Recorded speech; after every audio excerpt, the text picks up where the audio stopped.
Hey guys, what's up? Heather here, and yeah, a lot of cool news coming out of CES this year.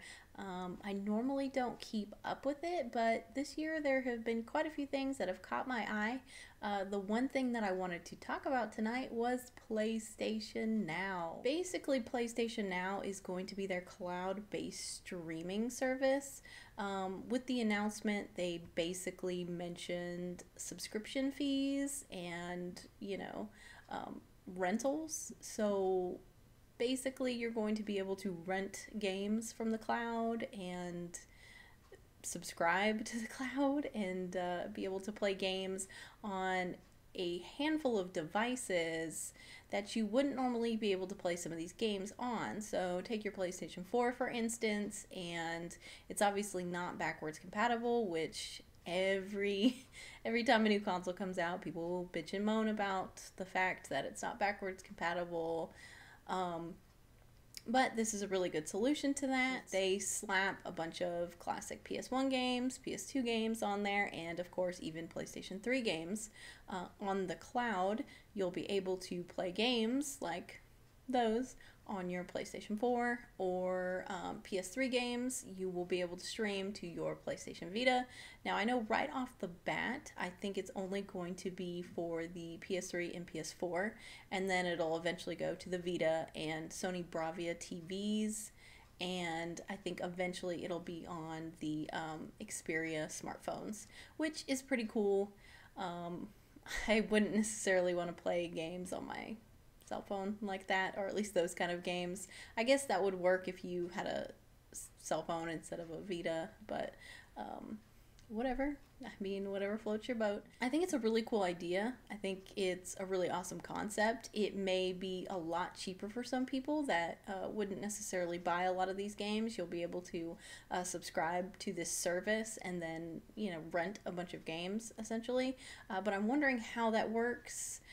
What the price is going to be, whether or not it would just be cheaper to go out and rent something from Redbox if it's just a PS3 game and you've still got your PS3.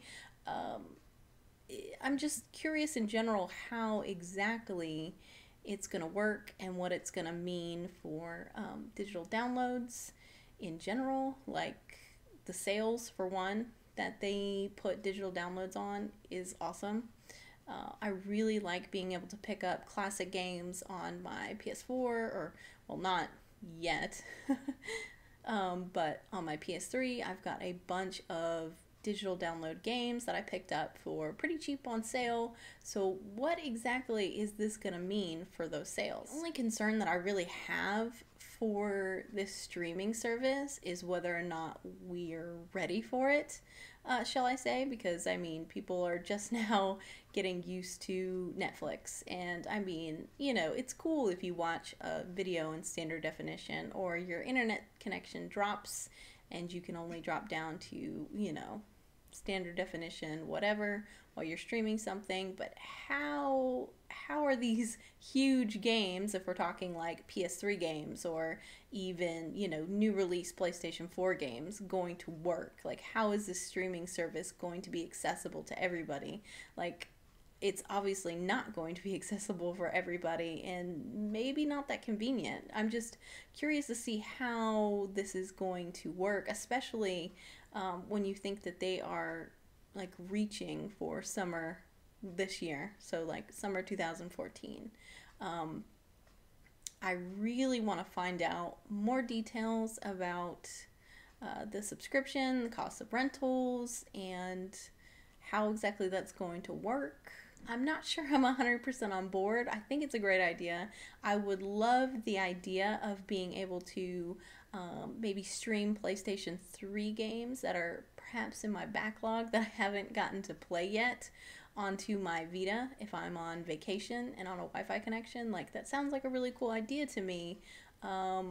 I'm just curious as to what the cost is going to be. Let me know what you guys think about it, whether you're on board, if you're PlayStation fans and you are totally like 100% like down with this idea. How do you think it's going to work for you? What's it going to be like in your home? is it practical? Like, is this a smart idea? I think it's definitely a cool idea. It's definitely looking towards the future, but like, are we ready for this yet? Who knows? I am curious to find out what the, minimum requirement is going to be for your internet connection and, all that fun stuff. I'm sure we're going to find out more as E3 approaches, which is only a few months away at this point. Leave me a comment below. Tell me what you think. Like this video, and be sure to subscribe, obviously. And thanks for watching, guys.